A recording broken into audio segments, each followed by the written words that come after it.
Transformers has been around for a long time. In fact, 2024 was the franchise's 40th anniversary. After 40 years of telling stories and making toys, there are bound to be a few oddities that pop up. And I've already talked about many of them on the channel, but in this episode, we're going next level weird. What's good, internet? Jake here, dumb as ever. And for today's video, I dug up some of the weirdest Transformers toys ever. Like all my videos, this isn't a complete list, so if you have any suggestions on weird Transformers I should talk about in the future, please let me know. Now, this is the first video of the new year, and last year the channel did amazing, but I want to go even farther. My goal for 2025 is to get to 100k subs by the end of the year, which does sound super high, but I personally never imagined getting even 1,000 subscribers, much less 36,000 like I have now. So I might as well aim high, right? That being said, if you enjoy this video, drop a like and subscribe. It'll help me defeat my arch nemesis Algae Rhythm. When I was a kid, I would see the Animorphs book covers and be interested, because how could I not be? But I never picked one up because I was more of a Goosebumps kid. Now, though I never read the books, I kind of just assumed the story was about kids superheroes that can turn into animals and probably fight villains or something. I could not have been more wrong. Just look at this Wikipedia summary. Horror, war, imperialism, dehumanization, sanity, morality, innocence, leadership, freedom, family, and growing up are the core themes of the series. I'm sorry, what? Horror? War? Dehumanization? Well, I guess that one makes sense. So it turns out Animorphs is a lot deeper than I thought it was. The Animorphs are a bunch of kids that cross paths with a shape-shifting alien named Axe, who gives them the power to turn into animals. Why does Axe give them Animorph powers? Well, as it turns out, there are evil mind-controlling brain slugs that have invaded Earth, and the Animorphs must stop them. So not only are these children given superpowers and enlisted into an alien army to save Earth, but they're also playing a citywide game of Among Us with their friends and families. Oh yeah, and one cool catch to the Animorphs thing, they have a 2-hour time limit to turn back into their human form, or they get stuck as an animal forever. What an interesting restriction. Surely the children will have to work around this issue. Ooh, that child is a bird forever now. Seriously, Tobias never fully becomes a human again, though that is his own choice. And all of that is genuinely just scratching the surface of the story. The lore runs hella deep, like Dune levels lore, dude. Why am I talking about Animorphs in a Transformers video? Oh, you sweet summer child. In 1999, Hasbro launched an Animorphs toy line featuring action figures of the children that can transform into animals. This sounds like standard fare, but Hasbro bizarrely advertised the line as Animorphs Transformers, with the logo and everything. Animorphs,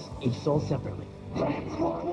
So, in a way, this toy line is like a prototype version of the future crossover lines like Marvel and Star Wars. But let's just say there were some issues with the Animorphs toys. While the animal forms of these toys are all really solid, the human forms tend to be absolute abominations. Like Marco here, who has ultra hairy arms and legs and is built like a brick house. Like, I respect the attempt, but these human forms are absolutely hilariously bad. I especially like how they're wearing clothes, as if that's going to distract from the giant lion feet. And why is this guy dressed like Minecraft Steve? Each character has a human head as well as a mid-morph head, which is just a whole other can of worms. Besides the humans, there were also the aliens Axe and the villainous Visser 3. I actually think the aliens are the best figures in the line. Both have really pleasing colors, and the alt modes are both pretty interesting. There's a second version of Visser 3 that looks absolutely terrible though. I hate this thing's color scheme and how it looks. It's like an offensively ugly toy. While I think the aliens are the best toys in the series, the most fun toy has to be the Tryrex, a T-Rex transformer that is made up of 3 combining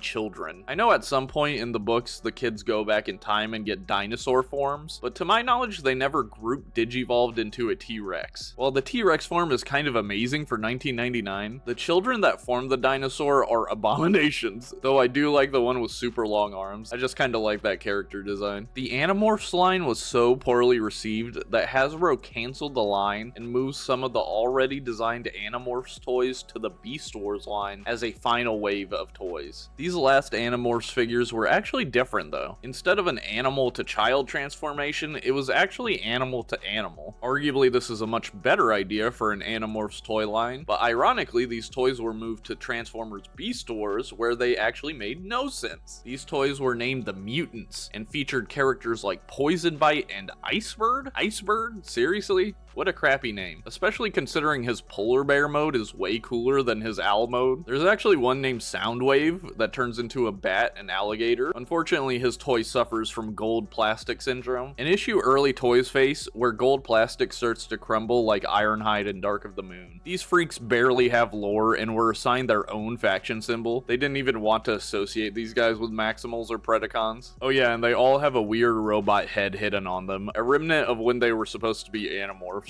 The Animorphs toys are absolutely cursed, but I'm happy they exist, and are an odd footnote in Transformers history. Also, shout out to fellow YouTuber Animorphs Universe. This dude's whole channel is dedicated to Animorphs lore, toys, the show, and he even has written his own fan fiction. So if you're an Animorphs fan or want to get into it, his channel would be the place to go. Are you ready to rock? Well, you better be, because the Knights of Unicron are back for the Till All Are One tour. That's right, the full band including Optimus Prime, Megatron, Smooth Jazz, and Soundwave are back to play their 80s metal hits.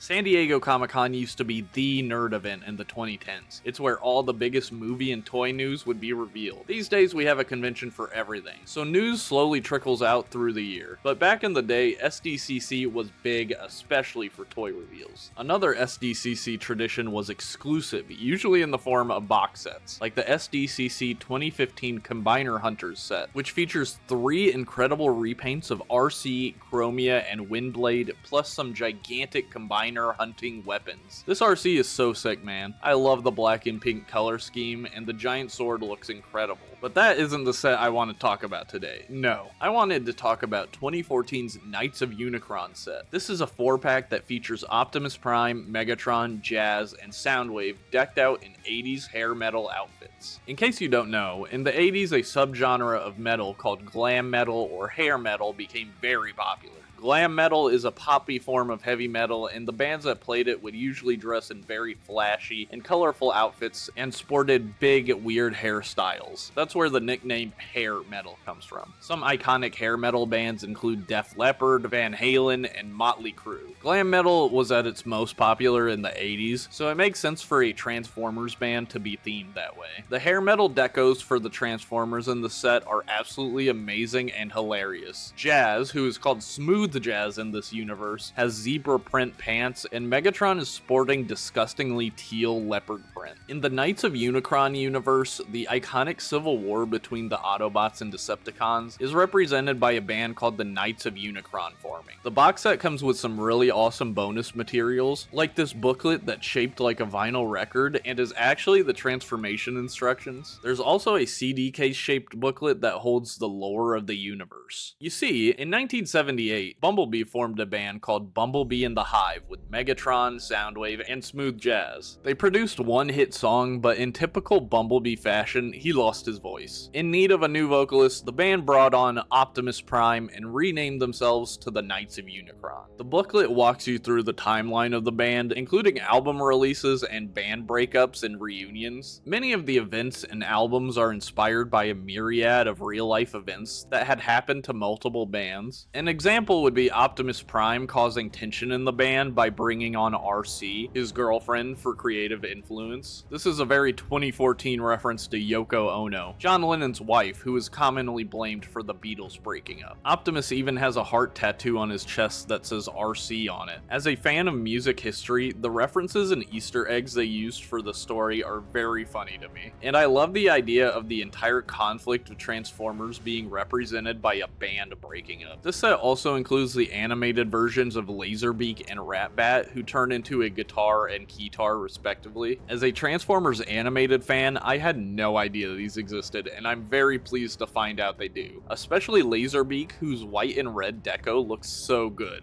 Oh, and I can't believe I haven't mentioned this. The toys have little wigs and pieces of clothes that really complete the look of the band. It's really cool to see cloth items on Transformers because that's so rare. I mean, imagine if the Studio Series concept Megatron had a red red cape. Oh my god, that would be so fire. Speaking of Megatron, the Knights of Unicron Megatron is easily the best of the set to me. I like the garish blue leopard print pants, and his jacket and scarf combo is baller. I also love his alt mode with all the psychedelic printing. He also looks absolutely incredible holding Laserbeak. This set is amazing, from the box design to the repaints to the cloth items and extra accessories like these goofy big microphones. Shout out to Imgo for having one of the only good videos of the set on YouTube. I'm surprised there are so few videos considering how cool this set is. As someone who grew up watching Michael Bay's Transformers movies, I have to admit I like the designs. I totally understand if you don't. These robots don't really look anything like the classic characters. The Decepticons are all gray and beige colors, and their faces can sometimes look interesting. I get it, these designs are a totally acquired taste, but I love them regardless. And there are absolutely some designs in the movie that I hate with my whole chest, but they could never make me hate you, Revenge of the Fallen Devastator. Despite being a Bayverse enjoyer, there are some absolute freaks that I have to talk about in this video, starting with the Mountain Dew vending machine transformer, Dispensor. Dispensor appeared in the 2007 live-action movie for a whopping 5 seconds and became an instant fan favorite. The design is really cool, probably because he's a Decepticon with a non-gray color palette. I love that he shoots cans of Mountain Dew and has the logo stamped on his forehead. Bro is loyal to PepsiCo big time. Dispensor even got his own video game. It was a flash game where you had to sneak into Sector 7 to steal the Allspark. Truly some thrilling gameplay here. Dispensor even got a couple toys, the first being a non-transformable but ultra adorable Bars Robot Heroes toy. He conveys the character perfectly, and the lack of Mountain Dew logos doesn't feel weird because he's so small, so he just looks simplified by design. He later got an official transforming toy into Cars' Age of Extinction line. Dispensor is a repaint of Payload, a deluxe class toy from the 2007 movie line. This repaint features logos for Mood Whiplash, a fake soda name obviously meant to represent Mountain Dew, a real WcDonald's type of thing. The top of Dispensor's truck mode is decaled to look like a vending machine, so you can kind of stand it up like one. It doesn't really work that well though due to some kibble. Maybe someone could make a 3D printed stand to help with that. Dispensor also got a new head and weapon, both of which look fairly accurate, though the head looks weirdly melty to me. They tried to recreate the Dispensor magic with this crappy Oreo guy from Age of Extinction, but literally no one cared. Also, who gets Oreos from a vending machine? Be serious. I'm convinced the writers of Revenge of the Fallen saw how much people loved Dispensor and just wrote in a whole bunch of Dispensors. Seriously, this movie is an absolute freak factory, starting with this little monster named Wheelie. This guy turns into an RC truck, and I kinda love him. He's a little jerk played by Tom Kenny, aka the voice actor of SpongeBob. It's very funny to watch this movie and hear Tom Kenny slip into his Ice King voice sometimes. Somehow, Wheelie is one of the few Transformers with an actual story arc in the movie, starting as a Decepticon spy who joins the Autobots and then humps Megan Fox's leg. Truly a complete arc. Wheelie got a deluxe class figure that I actually had when I was younger, and I thought he was really awesome and expressive thanks to his moving eyes. Another great weirdo from this movie is Ejector, a toaster brought to life by the Allspark shard. To be honest, I barely noticed him in the scene because there are a ton of other appliance bots brought to life, and they all look a bit samey. But what some people don't know is that Ejector continued his acting career and scored a commercial for Mountain Dew. All roads lead back to Mountain Dew. The commercial is pretty funny, but importantly, I think it convinced Hasbro to make a toy for Ejector. Yes, there is an official Transformer that turns into a toaster, complete with a little power cord. This is absolutely hilarious, and the robot mode is such a little gremlin. Like, look at that goofy face. Scalpel is one of my favorite Transformers from Revenge of the Fallen. He's an evil little doctor with a German accent for the Decepticons and extracts the Allspark images from Sam's mind in the movie. Scalpel had an excellent scout class figure that I had as a kid. I thought his microscope mode was super cool, and his robot mode was really interesting with his spider-like legs. His vibe kinda reminds me of a mantis shrimp. I wonder if that was intentional. Second party company Killer Body made a pretty amazing articulated replica of Scalpel. He's basically life-sized. I genuinely wonder how many people would actually want an item like this, but I do appreciate it existing. This is not even close to a full list of Bayverse weirdos, so drop your favorite Bayverse freak in the comments. In my last video, I talked about Dino Riders, a toy line of dinosaurs dinosaurs with battle armor by RC company Tyco. Well, thanks to the Batkibble Discord mod Rain, I now know that Tyco actually made official Transformers products. In 1985, Tyco produced a few products featuring the Transformers name and Generation 1 branding style. It's a very early example of a second-party Transformers toy release. Up ahead, is that the enemy in disguise? If it is, two can play this game, and the chase is on between Natron and Freezog in one form or another. Transformers Electric Racing by Tyco, of course. It's very funny that the commercials say, "It's Tyco, of course." Like, no, not of course. You guys don't own Transformers. This is a complete oddity. But anyway, the first toy I wanted to talk about is the slot car set. Now, I personally only knew slot cars from the Mario Party and Yakuza minigames, so I had to do a bit of research. In case you don't know, slot cars are a very early toy and hobby, with the first versions of the toys appearing in the early 1900s. Slot cars are model cars that have electric components built into them. You slot the car into a track with a metal pin found under the car, and the car is connected to an electric circuit throughout the track, propelling it forward. Slot car enjoyers have remotes that control the amount of gas they give the car, so the actual gameplay is trying to brake and accelerate in a way that doesn't make your car spin out.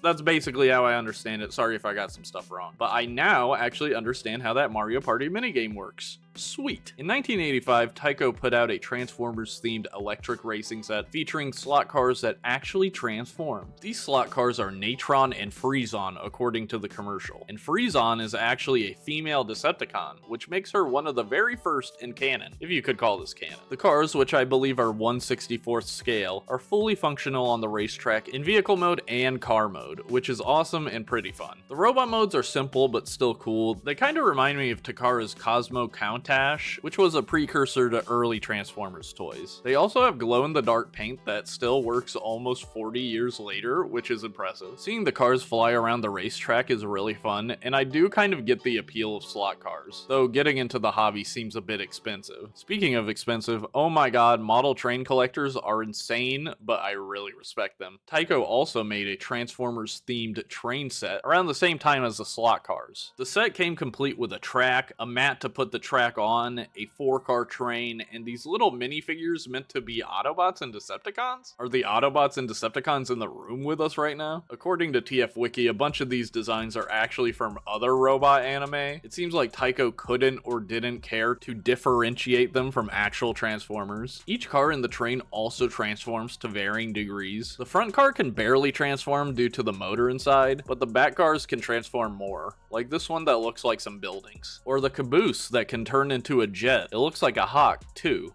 Anyways, this train isn't really a Transformer though, right? Like, a train that turns into a jet is much more mask-coated than Transformers. It still looks cool though. Model trains are just kinda lit, to be honest. Being able to build a sprawling model train layout has always looked super cool to me, and I feel like just watching the train drive around would be so relaxing. I always threaten my girlfriend that I'm going to become a train guy one day, and this video might be the thing that pushes me over the edge. Probably not though. I'm already facing bankruptcy thanks to my Transformers addiction. The slot cars in the train set are super interesting pieces of Transformers history, especially considering they came out in 1985, only a year after the series started. In 2009, Takara figured out they can insert computer peripherals into their toys and decided to make it everyone's problem. What does that even mean? I don't even know anymore. Have you ever wanted your computer mouse to turn into Grimlock? Yeah, back in 2009, Takara introduced a new line of Transformers called Device Label, which featured Transformers that could turn into tech accessories like USB thumb drives and computer mice. Why?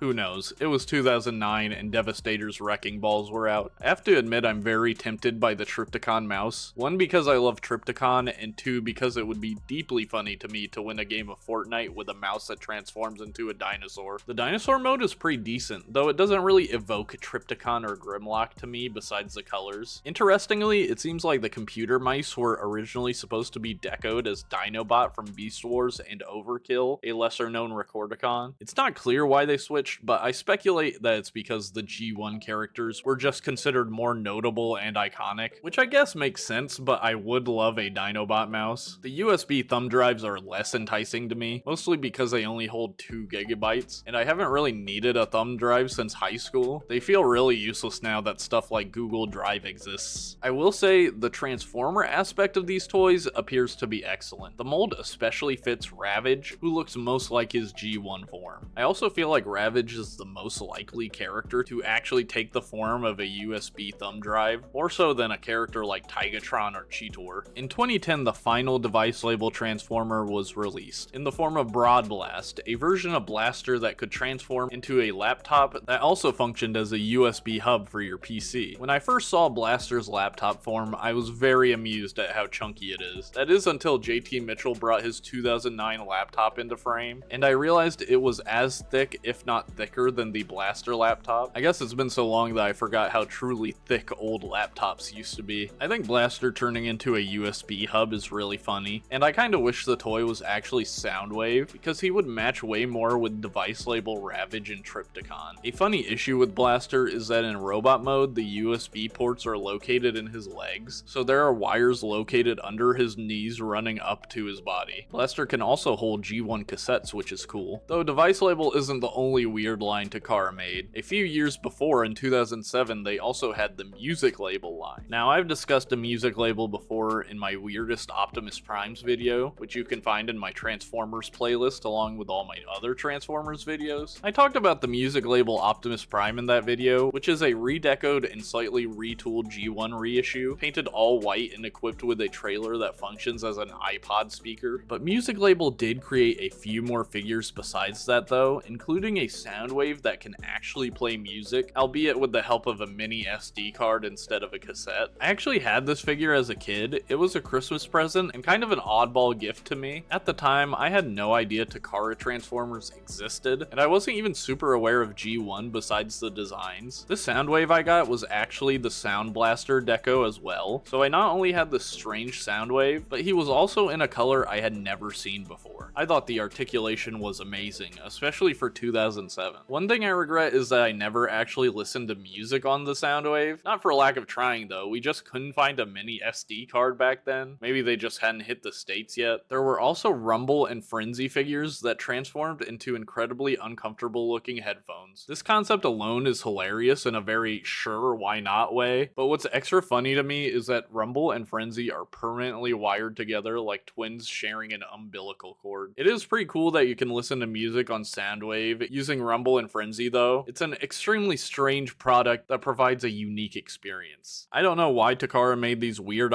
toys, but I'm glad they did. Thanks Takara. And that's the video. A bunch of weird AF Transformers toys. Did I miss any that you really want me to talk about? Let me know in the comments. Thanks to TF Wiki, Rain, Austin from the Batkibble Discord server, and my video sources. Please check out the links to all my video sources below if any of the footage catches your eye. And if you want to watch more Transformers videos like this, check out my Transformers playlist. See ya and Happy New Year. Ciao.